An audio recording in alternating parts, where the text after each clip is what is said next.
Toxic positivity, apa sih artinya? Dan dalam praktek kehidupan bahkan di dalam kekristenan, jangan-jangan juga terjadi. Karena itu, mari belajar bersama dengan hambanya Ibu Anita Sierra. Selamat menyaksikan. Oke, selamat malam Pak Feby, juga Bapak Ibu Saudara yang mengikuti melalui live streaming. Saya mengucapkan selamat malam. Terima kasih saya boleh ada kesempatan untuk berbagi. Tadi Pak Feby sudah sempat katakan saya pelayanan di Telaga Kehidupan sebagai konselor dan kami akan mengadakan mission trip begitu ya ke Papua di bulan Januari tahun depan. Nah, saat ini kami juga sedang dalam proses pengumpulan buku-buku dan juga dana yang akan nantinya juga dibelikan buku-buku untuk dikirim ke Papua, lebih tepatnya ke Bokondini. Di sana ada sekolah Op Anggen di 3 desa di pedalaman. Kami juga akan melayani untuk pelatihan guru-guru di 3 sekolah itu di pedalaman dan sekolah-sekolah di sekitarnya juga. Nah, Bapak Ibu dan juga saudara yang rindu untuk turut berbagi cinta untuk Papua, begitu ya, boleh menyalurkan buku-buku yang masih baik, buku-buku bacaan apa saja, atau mungkin dana untuk kami belikan buku-buku untuk kami kirimkan kepada mereka. Nah, boleh langsung ke Instagramnya Telaga Kehidupan untuk info lebih lanjut, untuk info lebih lengkapnya. Kita bisa walaupun jauh di sini, tapi kita bisa berbagi cinta jauh sampai ke sana ya. Bapak, Ibu, Saudara, saya mengajak kita bersama-sama. Nah, malam hari ini, tadi Pak Feby sudah katakan juga kita akan ini ya, saling belajar bersama membahas soal toxic positivity.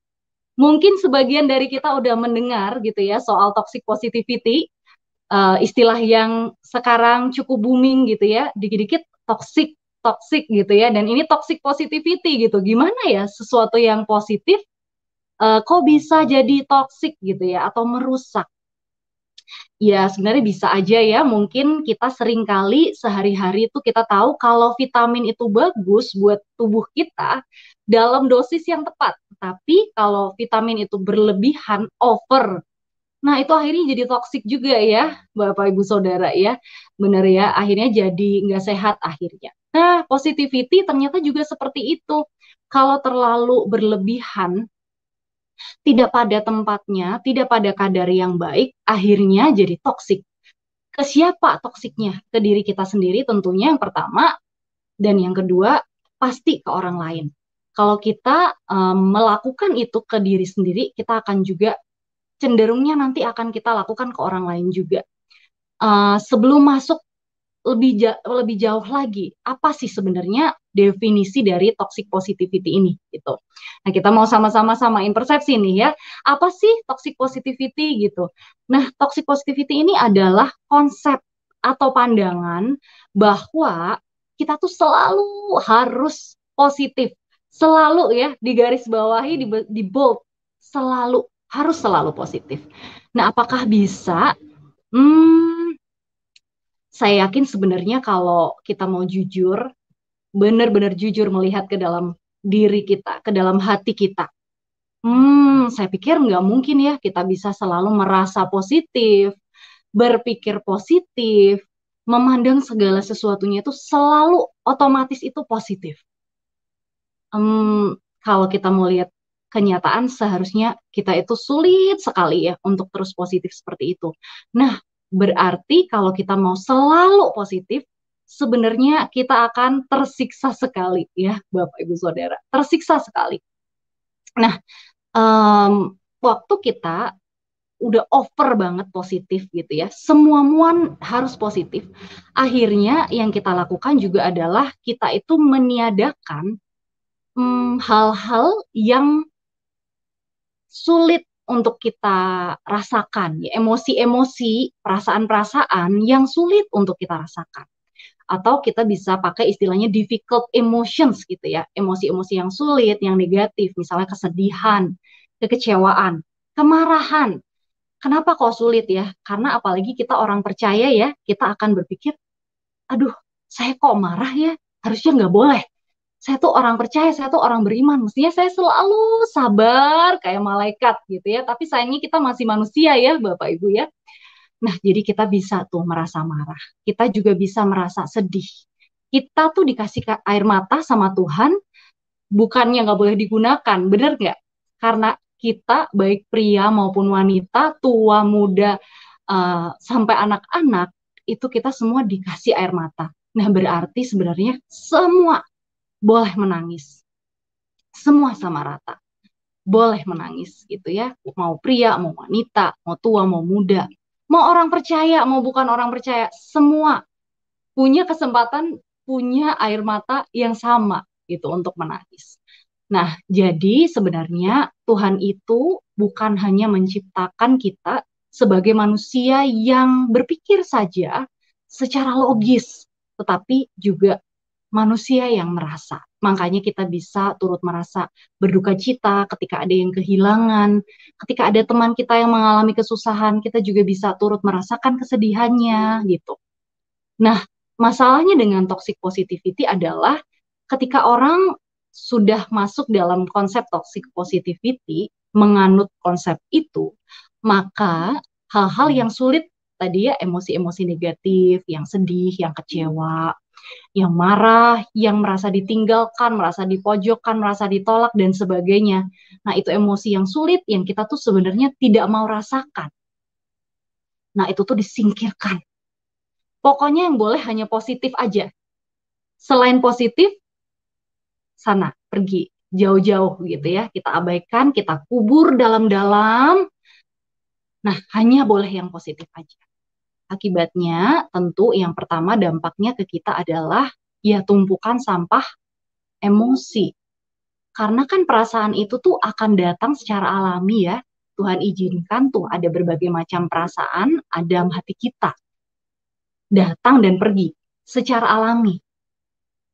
Sama seperti pada waktu kita itu terantuk. Misalnya kita kejedot pintu. Otomatis yang kita rasakan adalah rasa sakit. Bener nggak? Nah sama. Kalau hati kita lagi kejedot sesuatu gitu ya, itu pasti akan merasa sakit. Nah, kalau kita singkirkan, kita kubur dalam-dalam perasaan sakit itu tadi, akhirnya jadi tumpukan sampah emosi. Pada waktu jadi tumpukan sampah emosi, makin numpuk, makin numpuk, makin numpuk, suatu hari kita akan kaget. Kenapa kok biasanya saya bisa mengontrol diri saya, kali ini saya sangat lepas kendali. Ini salah satu contohnya ya, tiba-tiba bisa meledak. Kita kaget kok kita seperti ini. Kita kaget kok kemarahan dalam diri kita ini begitu besar. Kita kaget kenapa kita kehilangan itu begitu sedih sampai terpuruk. Kita nggak sadar bahwa dulu kita punya tuh tumpukan-tumpukan emosi yang kita pokoknya abaikan aja. Good vibes only, positif only. Yang sedih-sedih, yang galau-galau, yang kecewa, yang semua itu dikubur dalam-dalam. Nah akhirnya jadi tumpukan itu. Yang suatu hari, suatu ketika akan bocor. Nah, dan itu dampaknya jadi nggak sehat. Karena kalau meledak, pasti yang pertama kali kena ledakan itu adalah diri kita sendiri. Walaupun kita mungkin nggak sadari, kitanya sebenarnya terlukai oleh ledakan itu. Yang kedua tentu orang-orang yang ada di dekat kita. Orang-orang yang biasanya begitu dekat dan kita kasihi. Nah, mereka juga terlukai oleh ledakan itu. Begitu. Nah, yang kedua, pada waktu kita menumpuk-numpuk sampah emosi itu kita mengabaikan, kita tidak memberi ruang untuk emosi-emosi yang sulit itu untuk kita rasakan. Bukan hanya kita tidak mengizinkan diri kita sendiri untuk merasakan emosi-emosi itu, tetapi kita juga biasanya tidak mengizinkan orang lain punya ruang tuh untuk merasakan emosi-emosi itu. Jadi pada waktu misalnya orang itu lagi mengalami kedukaan, dia kehilangan orang yang dikasihi, lalu kita katakan, udah nggak usah nangis, mestinya kamu bersyukur, dia udah nggak sakit lagi, dia udah di surga, udah dekat dengan Bapa. Itu benar ya, Bapak Ibu Saudara, saya tidak menyangkal bahwa orang yang sudah meninggal itu sudah tidak mengalami sakit lagi di dunia dan dia sudah bahagia bersama Bapa di surga. Tetapi yang kita yang ditinggalkan di dunia itu tetap mengalami kehilangan, betul ya? Ya yang meninggal sudah bahagia di surga, tetapi kita yang ditinggalkan itu tetap terluka. itu tetap kehilangan, itu tetap sedih, tetap hancur hati, rasanya tidak rela. Nah, perasaan-perasaan itu ada. Bahkan kalau kita mau melihat lebih jauh lagi, kadang-kadang kita pun tidak eh, kadang-kadang ada beberapa kedukaan yang membuat kita jadi tidak terima gitu ya, marah kadang sama Tuhan. Terus begitu hancur hati. Nah, itu tuh ada.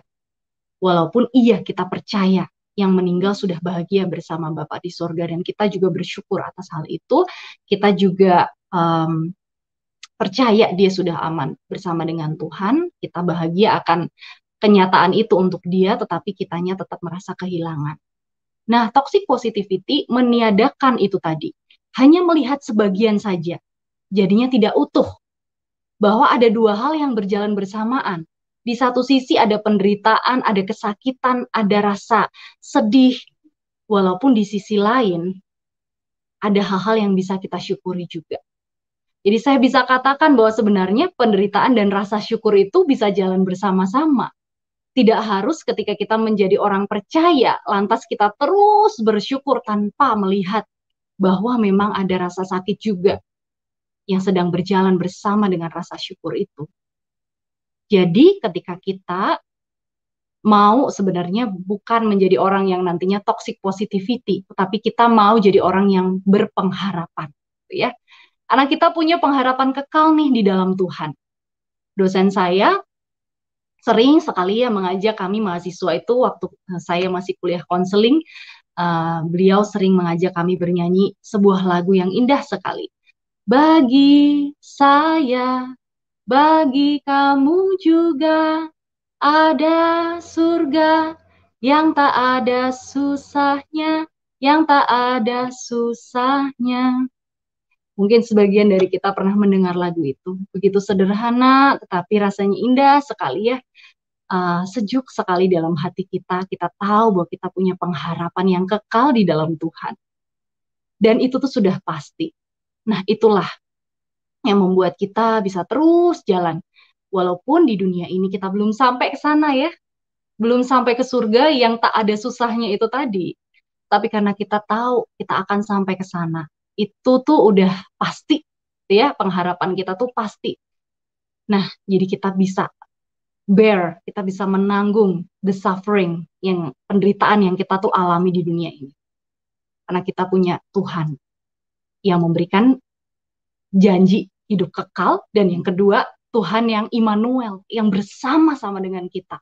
Walaupun kita lagi ada di lorong gelap, nggak bisa lihat apa-apa. Jalan keluar kayaknya jauh, nggak tahu di mana.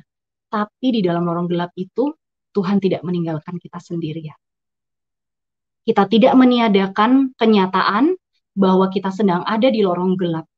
Kita tidak meniadakan kenyataan bahwa di lorong gelap itu mungkin dalam kesusahan itu kita sedang merasa ragu, mungkin kita sedang merasa takut, kita mungkin sedang merasa bingung.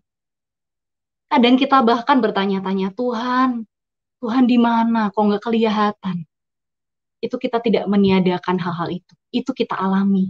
Dan kita jujur, kita mau jujur melihat hal itu. Di sisi lain, kita tahu, kita punya pengharapan di dalam Tuhan, bahwa di lorong gelap ini, sekalipun aku tidak bisa melihat dan merasakan Tuhan, tapi Tuhan ada di situ bersama-sama dengan aku.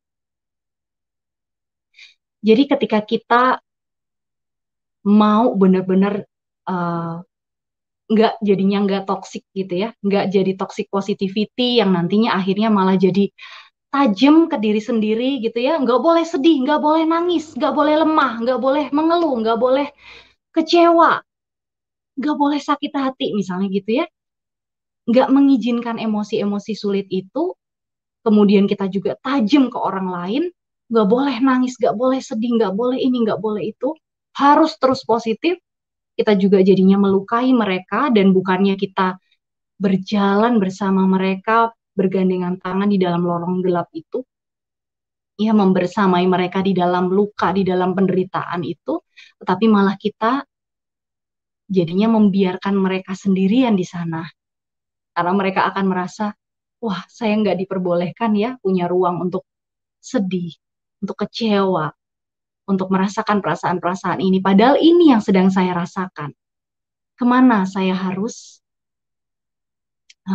mendapatkan tempat aman untuk saya boleh menjadi diri saya dengan semua perasaan yang saya miliki ini. Nah, kita mau justru membersamai dia ya, dengan mengatakan, bukan mengatakan kamu harus bisa, kamu harus selalu positif, kamu harus terus ini semangat gitu ya, tetapi kita mau mengatakan, saya tahu apa yang kamu alami itu sungguh berat, dan pasti tidak mudah untuk kamu jalani. Tetapi saya ingin kamu tahu bahwa saya ada di sini bersama dengan kamu. Kalau kamu butuh sesuatu, kamu bisa datang, minta tolong, saya akan datang ya, untuk saya tanya apa yang bisa saya lakukan buat kamu. Jadi kita mau ke diri sendiri kita jujur, ada perasaan-perasaan apa saja, dan ke orang lain kita juga mau benar-benar memberikan ruang tuh, untuk dia boleh merasakan perasaan-perasaan yang memang sedang datang di dalam hatinya. Karena berbagai macam perasaan itu akan datang silih berganti ya, Bapak Ibu Saudara. Seperti tamu. Ya, perasaan-perasaan kita itu seperti tamu. Kadang dia datang tiba-tiba, biasanya tiba-tiba ya, seperti kejedot pintu itu tadi. Begitu kejedot rasanya langsung sakit. Nah, itu respon alami. Sama hati kita juga seperti itu. Begitu kejedot sesuatu, aduh, rasanya sakit, rasanya sedih, rasanya mungkin kecewa atau apa, ditinggalkan sendirian, mungkin kesepian, itu tiba-tiba muncul begitu saja, seperti tamu yang tidak diundang ya. Tetapi yang namanya tamu pasti akan pulang, akan berganti dengan tamu yang lain, mungkin kebahagiaan, mungkin rasa syukur, mungkin rasa terharu, mungkin rasa bangga, perasaan-perasaan positif yang juga datang secara alami, bertamu, yang nanti juga akan berganti dengan perasaan yang lain. Jadi izinkan perasaan kita datang silih berganti, seperti tamu yang toh nanti akan pulang juga. Nah, ada tamu-tamu yang datangnya hanya sejam, 2 jam, lalu dia pergi, ya, untuk sesaat kita menangisi sesuatu. Tapi juga ada tamu yang datang lebih lama. Ada yang menginap semalam, 1 minggu, 2 minggu, ada yang sebulan, 2 bulan, berbulan-bulan. Nah, tapi toh dia akan berganti. Dia akan pulang dan berganti dengan perasaan yang lain. Seperti ombak yang tiba-tiba datang, nanti dia akan surut tuh, gitu. Jadi nggak apa-apa. Apa perasaan yang sedang datang, izinkan dia untuk hadir, berikan dia ruang untuk dirasakan, untuk diakui bahwa inilah yang sedang saya rasakan. Walaupun ini tidak mudah untuk dirasakan. Walaupun ini begitu menyakitkan, dan saya sebenarnya nggak mau merasakan ini, tetapi memang itu yang sedang ada di dalam hatiku. Jadi aku berikan ruang, aku berikan waktu, sebelum nanti dia berganti dengan perasaan yang lain. Nah, mungkin itu, dan saya mungkin ingin menambahkan, gimana ya kita itu tahu kalau kita udah mulai toxic gitu ya, toxic positivity. Dari mana sih gitu ya?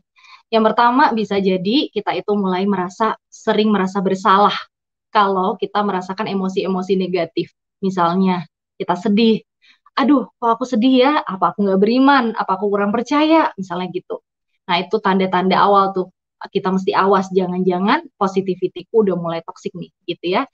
Waktu kita marah itu tadi, kita merasa bersalah, aduh kok perasaan ini ada ya, padahal itu datang begitu saja gitu ya.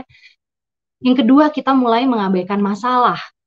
Enggak, ini itu pokoknya kita abaikan gitu ya, kita pinggir-pinggirkan. Enggak, saya tuh harus terus bersyukur, saya harus terus positif. Ini tuh bukan masalah, ini tuh bukan apa-apa gitu. Nah, yang ketiga, kita mulai menyembunyikan perasaan-perasaan yang menyakitkan. Hal-hal itu kita kubur dalam-dalam, jadi sampah emosi itu tadi. Kemudian kita mulai mengecilkan emosi-emosi yang sulit dirasakan. Nah, kita kecilkan tuh kalau itu ada di orang lain, misalnya orang lain sedang merasakan kehilangan, lalu kita katakan, semangat, kamu pasti bisa, ini tuh gampang, pasti kamu bisa lah, kelihatannya positif, tetapi sebenarnya kita sedang mengecilkan bahwa apa yang dia alami itu sebenarnya sangat berat, gitu ya. Nah, bahkan kadang-kadang atau seringkali kita juga tidak memberikan ruang untuk orang lain merasakan emosi-emosi itu. Nah, kalau itu hal-hal itu mulai ada, kita mulai perlu waspada. Jangan-jangan gitu ya, kita udah mulai toxic positivity nih gitu. Jadi um, untuk tidak menjadi seperti itu, kita mau mulai mengenali perasaan-perasaan kita. Ini perasaan apa sih? Kita mau jujur ya, melihat diri kita, melihat perasaan-perasaan kita. Inilah yang saya rasakan. Dan kita juga mau jujur kepada orang lain, ini yang sedang saya rasakan. Dan tentu, terpenting, kita mau jujur kepada Tuhan. Tuhan, inilah yang sedang saya rasakan. Saya kecewa, saya merasa ditinggalkan sendirian, saya merasa tertolak, saya merasa apa? Jujur kepada Tuhan. Dan saya percaya Tuhan adalah imam besar kita yang turut merasakan apa yang kita rasakan. Ia menangis ketika kita menangis. Ada satu kisah yang sangat indah ketika Lazarus mati, Yesus datang dan Yesus bukan mengatakan kepada Maria, kepada orang-orang di sana yang sedang bersedih karena kematian Lazarus, Yesus bukan mengatakan, kalian itu kurang beriman, kalian nggak percaya ya, Bapak tuh bisa membangkitkan, Bapak tuh bisa melakukan mujizat, kalian ngapain nangis, harusnya kalian bersyukur, Lazarus udah nggak sakit lagi, udah bahagia di samping Bapak di surga. Enggak, coba dibaca ayatnya. Tuhan Yesus tidak mengatakan seperti itu. Ya, di Yohanes 11 ayat yang ke-33 sampai yang ke-35 dikatakan ketika Yesus melihat Maria menangis dan juga orang-orang Yahudi yang datang bersama-sama dia, maka masyurlah hatinya. Ia sangat terharu dan berkata, di manakah ia kamu baringkan? Maka menangislah Yesus. Yesus tidak mengatakan untuk mereka harus selalu positif, tapi Yesus menangis bersama-sama dengan mereka. Saya ingin menutup sharing saya dengan Roma 12 ayat yang ke-15. Di situ dikatakan, bersukacitalah dengan orang yang bersukacita dan menangislah dengan orang yang menangis. Saya yakin sebagai orang percaya inilah panggilan kita untuk kita bersukacita bersama dengan orang yang bersukacita dan menangis bersama dengan orang yang menangis. Amin, amin. Terima kasih. Baik. Terima kasih. Terima kasih Bu Anita untuk hal yang boleh disampaikan dan menjadi berkat buat kita semua nih. Bukan hanya ini sesuatu yang lebih dalam ketika kita mendengar tentang hal ini, Bu. Ini ada beberapa pertanyaan dan komentar sebenarnya, Bu. Nah, tapi coba saya akan lihat di bagian pertama ini, setidaknya saya mau komentari ini mungkin bisa terjadi.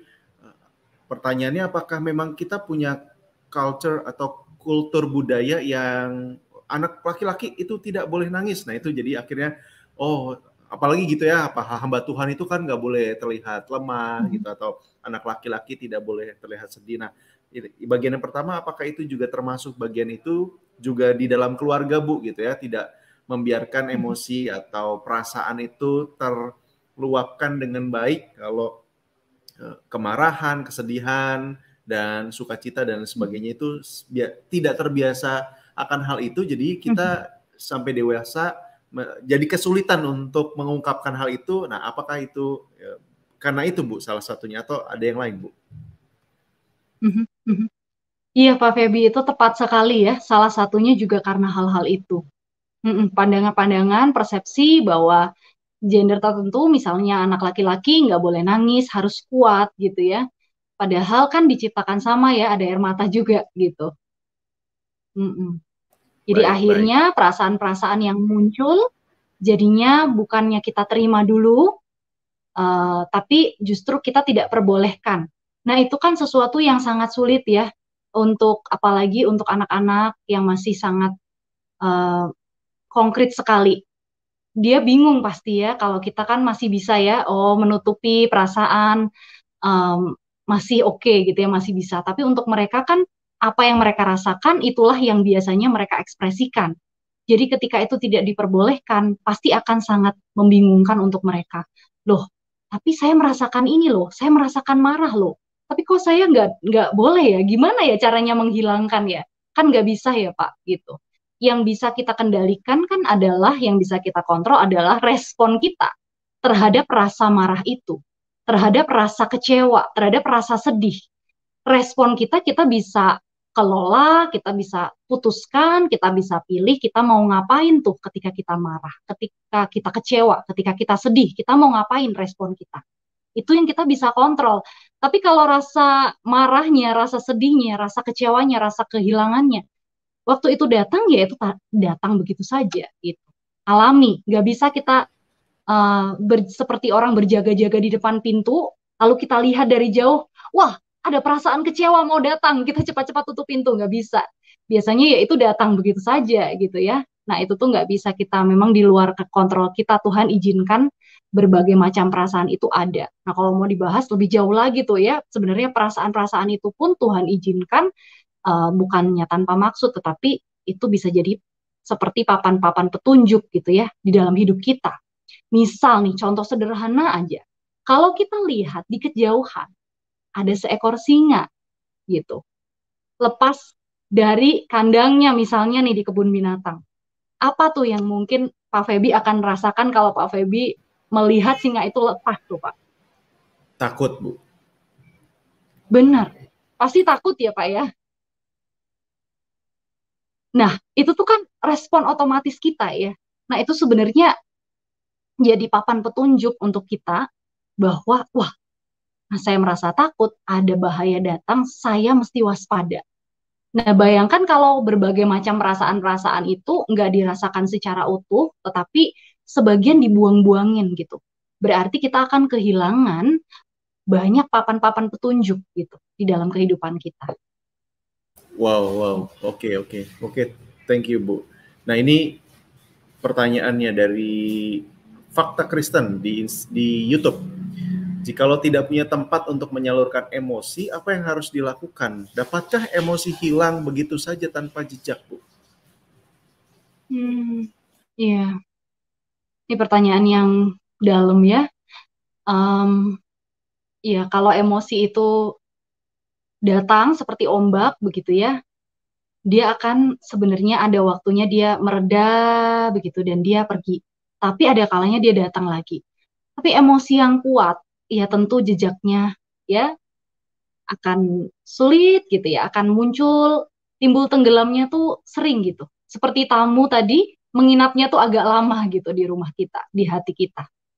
Nah, kalau nggak ada tempat yang kita rasa nyaman untuk menyalurkan, sebenarnya kita bisa menghubungi konselor-konselor Kristen yang ada, gitu ya. Misalnya seperti saya dan beberapa rekan konselor di Telaga Kehidupan, nah kami juga melayani, gitu. Jadi manfaatkanlah begitu ya kehadiran konselor-konselor Kristen yang ada. Nah silakan menghubungi dan menumpahkan begitu ya, dan kami akan membersamai Bapak Ibu Saudara di dalam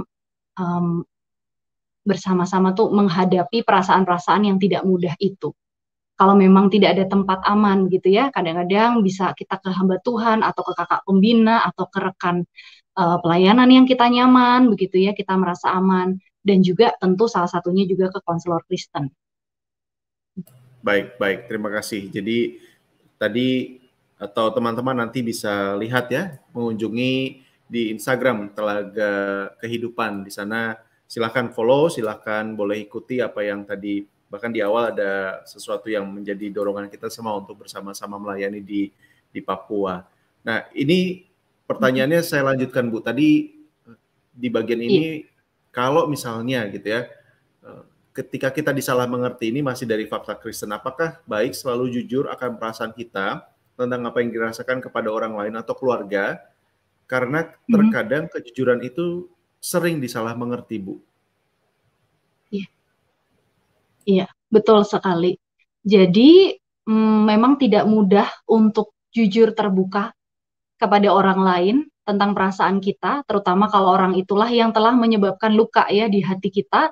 Tentu itu tidak mudah, karena bisa jadi malah menimbulkan luka berikutnya. Ketika respon orang itu bukannya empati, bukannya menerima, tapi malah menghakimi, malah memarahi, malah menolak, begitu ya. Akhirnya timbul luka baru.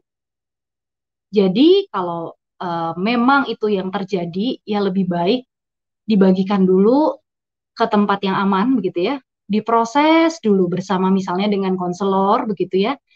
Nah, lalu baru diputuskan apa nih yang mau dilakukan. Nah, itu case by case tuh. Apa apa nih kondisinya ya? Sebagaimananya sih orang yang kita mau jujur, misalnya di keluarga itu kondisinya seperti apa? Apakah masih memungkinkan? Apakah nanti ada mediasi juga? Nah, itu tuh beragam sekali, sangat case by case gitu. Tetapi itu tadi pengamatan yang sangat cermat, bahwa kadang memang bahkan seringkali jujur ke orang-orang yang orang lain, orang terutama yang menyakiti kita, itu tidak mudah karena bisa menimbulkan luka berikutnya ya. Bisa jadi seperti itu. Nah, yang pasti kita mau pastikan sebisa mungkin kita tidak menjadi orang yang seperti itu. Ketika ada orang yang mengungkapkan kepada diri kita apa yang dia rasakan, nah kita mau terima itu dulu, kita mau kemudian baru kita mau respon dengan empati gitu ya, kita respon dengan lembut tuh. Kita kasih bantal yang empuk dulu untuk perasaan-perasaan itu, ya boleh gitu ya, kita kasih ruang gitu. Jadi mungkin kita belum bisa, kita nggak akan bisa mengubah orang lain, tetapi setidaknya kita bisa lakukan dulu nih bagian kita untuk kita bisa merespon dengan lembut gitu. Ketika ada orang lain mengungkapkan dengan jujur apa yang dia rasakan kepada kita.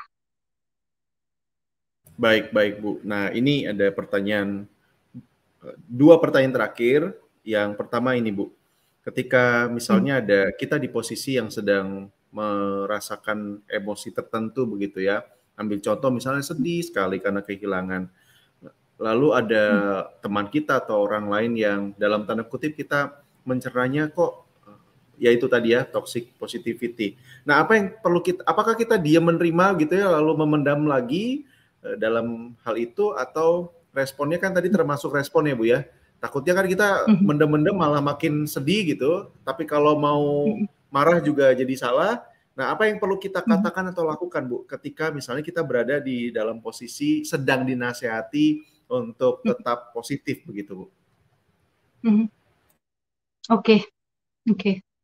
Yang pertama, kita perlu melihat bahwa orang tersebut memang maksudnya sebenarnya bisa jadi baik, tapi dia tidak tahu cara mengungkapkan maksud baiknya itu dengan tepat, sehingga akhirnya melukai kita.